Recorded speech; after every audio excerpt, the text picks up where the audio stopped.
Okay. We'll see how long this goes.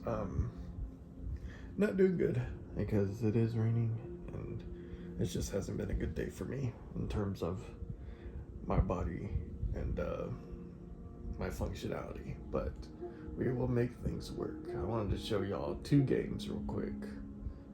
First is this one. I'm actually really addicted to this game. It's very fun. So I would recommend getting this one first, obviously because it's World War I, and then get the second one because this one allows you to take things simple and then you can make it as complicated as you want. So what you just saw there was a pilot mode and a leadership mode. The leadership you actually have to take into account, and I'll show you in the next one, all of the resources, and you have to be careful on how many planes you launch, and you have to hire pilots, and if the plane has more than one pilot, you got to hire that many pilots, train them. There's a lot that it goes into, but I'll show you that later. This one is just straight up fighting.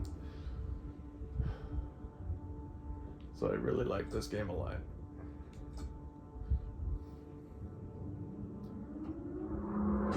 So of course it starts off. So I press up on the D-pad and you're able to coordinate with all of your planes. So you can either tell them, hey, you can bomb, you can strafe, or you attack pilots. You can make them do all 3 if you want, if you just want chaos, which I do. I want chaos. We're on it, sir. Understood. We're on it, sir. Acknowledged. But I actually don't want Roger them that, sir. Copy that, leader. to use bombs because they literally do it like a realistic way to bomb, which is they pick one target and they drop all the bombs. As a player, I'm far more accurate, so I don't want them to do that. And what's cool We're on it, sir. about this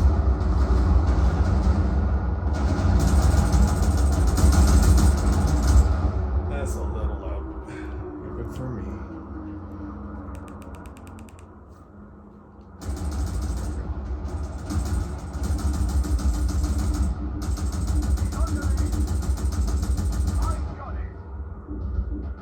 There's going to be some targets you cannot shoot with machine gun fire, which requires a bomber. So how do you get bombers to bomb? Well, you can switch planes. Mid-fight. And yeah. And this is what I mean by not letting the AI do it, because I'm able to do that while they will see that one light and just and just blow that one target to Kingdom Come. So I'm able to drop one bomb on one target. So I will only allow them to strafe. You can tell them to go reload. It does take time.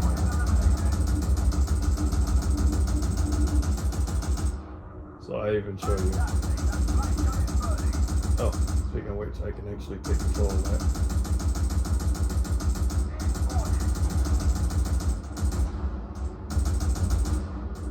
Really cool. So I'll switch to another plane.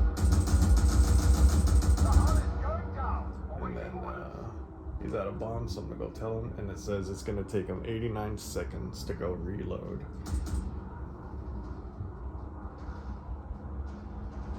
So this is a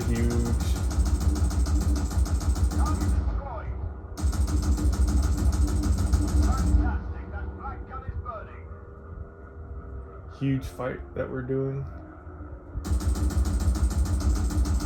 but you won't reach this level for well, with this, because I did only pilot, you don't have to worry about resources except for gold. You can build up pretty fast, like within an hour, and then you can have all the fun you want.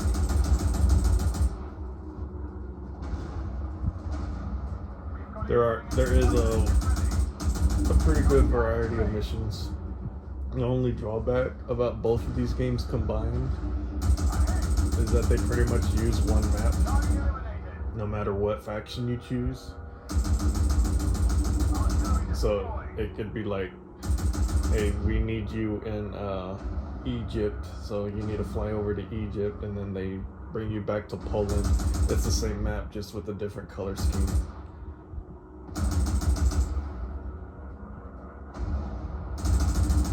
So like right now it's winter and snow.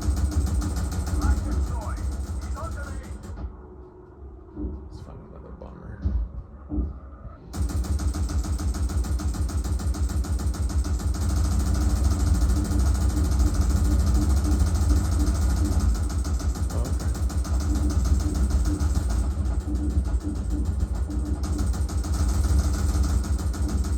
I'll show you how to properly play, because you can make it as hard as you want or as trivial as you want, and there's nothing wrong with that. Sometimes you just need someone like me who needs to turn off his brain for a while. So I'll show you that in a bit. Right now I'm playing in quote unquote realistic mode, and you can make it even more realistic by turning off the HUD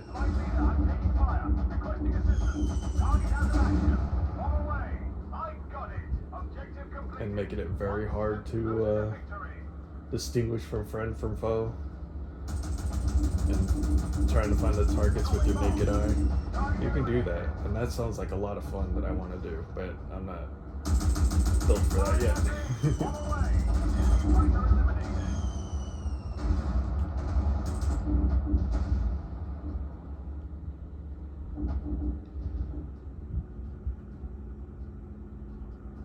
There's no weaknesses that you can shoot. It is one hitbox. So it's not like you can aim at the engine and it'll spin differently. They all crash the same.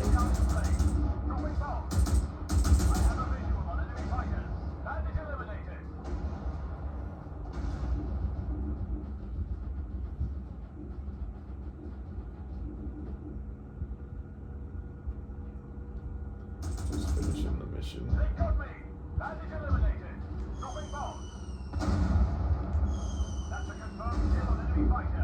Is that all my bombs now? I got it.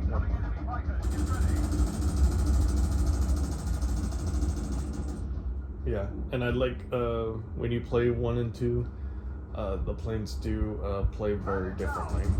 So like this is much more slower because this is the first of its kind.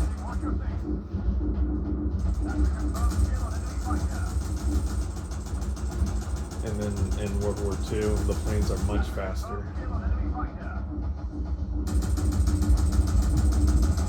Much faster, much more agile, and a lot more chaotic. So I'll go ahead and finish now. I usually finish the mission because I like blowing stuff up, but I'm on borrowed time right now. So yeah, these are the planes you can get. I haven't gotten these 2 yet. Oh, I can get one of them right now. So I'll show you what you do in the other one. But yeah, a bunch of variety of missions. It's randomized, so you don't know what you'll get. These are the gold ones are the much harder ones and much bigger ones, but these can also get very big.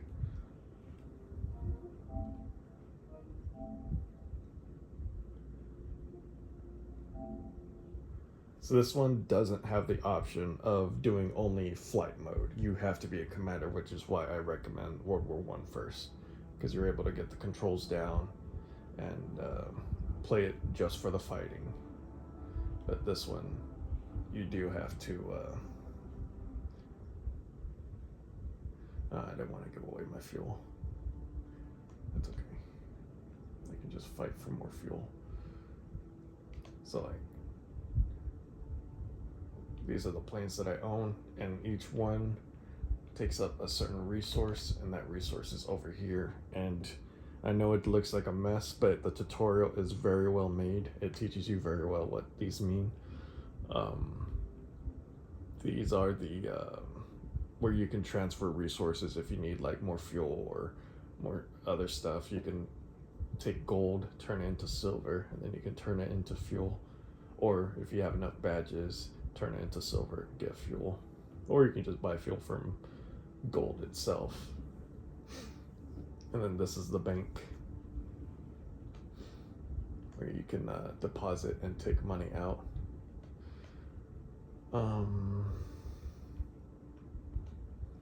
These are the pilots that you have to hire and train.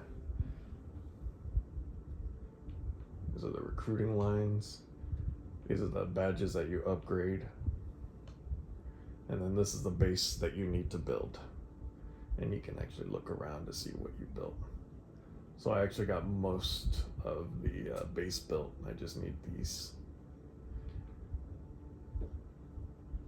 Can hold a bunch of fuel, but I use up a bunch of fuel because I like to have all my planes together.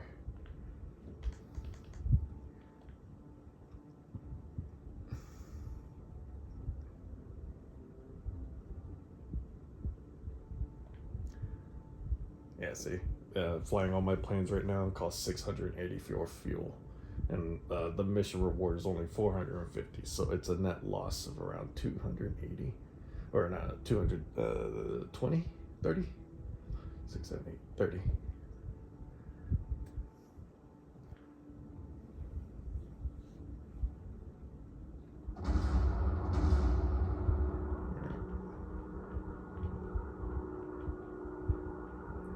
Again, you can coordinate if you want. I will not be doing that.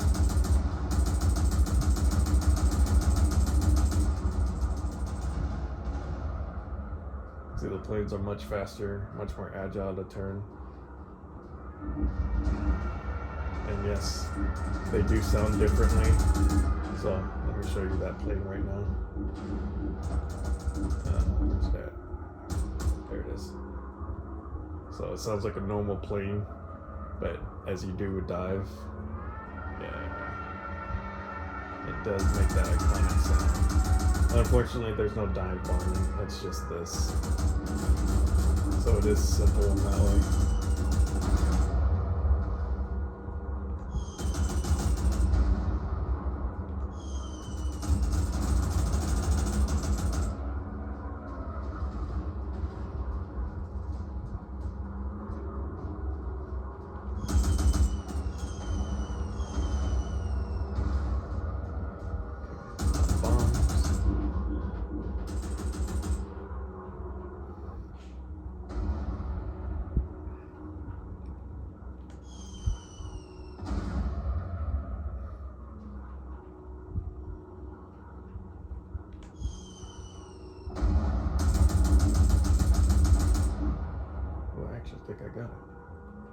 Let me show you what the combat really looks like.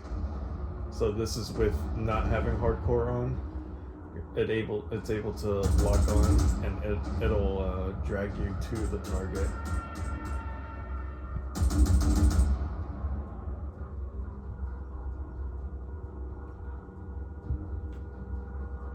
So that one's out of bombs.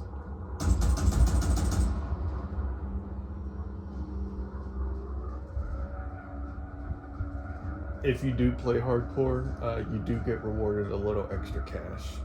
So it's not just hard for being hard's sake. There is a reward for it.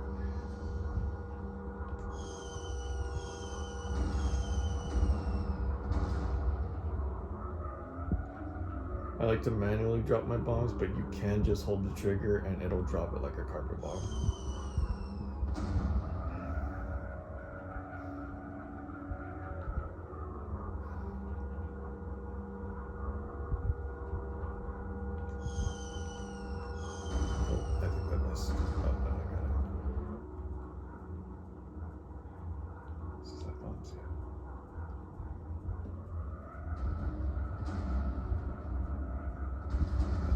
Area yet.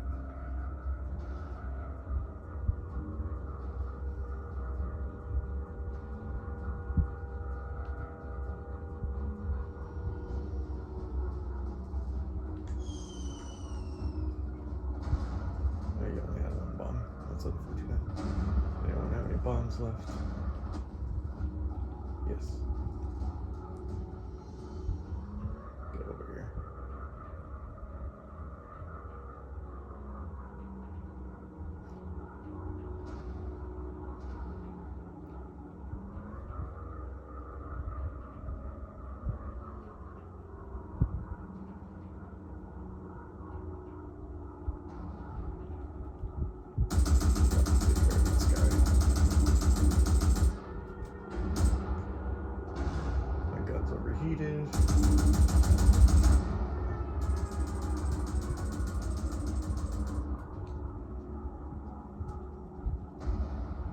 destroy this factory.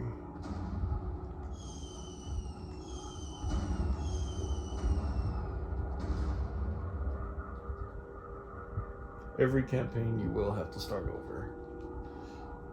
So that's including a tutorial. The tutorial is mandatory.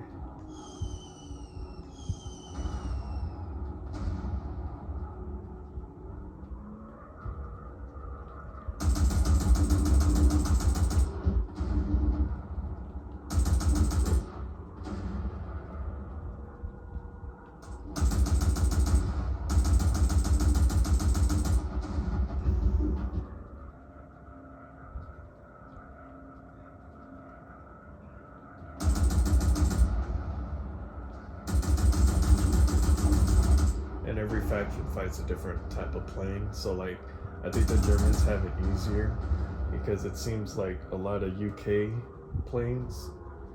I think it's UK anyway. No, it's Russian planes. I think we're fighting. They don't have a backseat shooter, so it's a lot easier to just come around and shoot them all. But like, I've been playing the US campaign against the Japanese, and the Japanese planes tear me up. Like, I'm struggling with that campaign. So there is difficulty differences between the factions depending on what type of planes they have.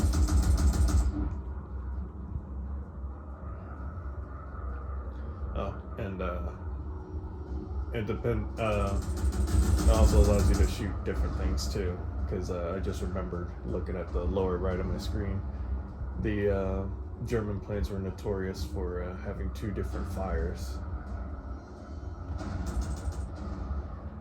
One regular machine gun and one heavy armor-piercing machine gun, which is what made them so effective.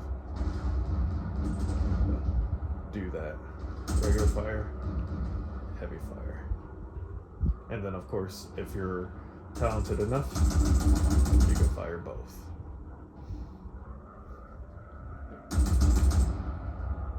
And tear things up.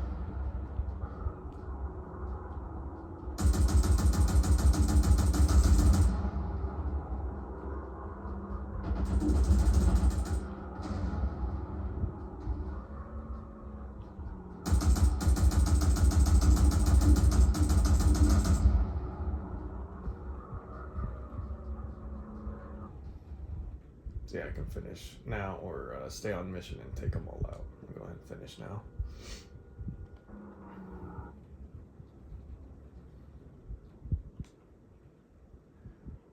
And yeah.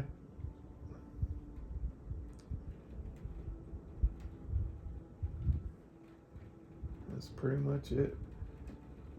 It gives you every time you exit a mission, it re-randomizes the mission, so it will never be, oh, I can do this one later. You either do that one mission that you like now, or it disappears and you have to wait for another cycle.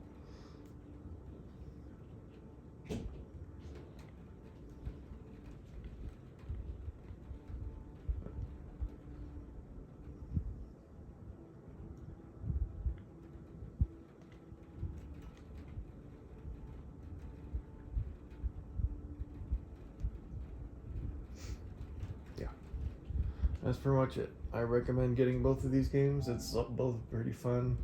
You can make it as hard as you want. Well, the first one you can make it as hard as you want, or as easy as you want. But the second one, it does take a little bit more effort, but you can also still just have the auto trigger, auto lock on trigger. And you can still kind of turn your brain off, but you do have to keep up with your resources.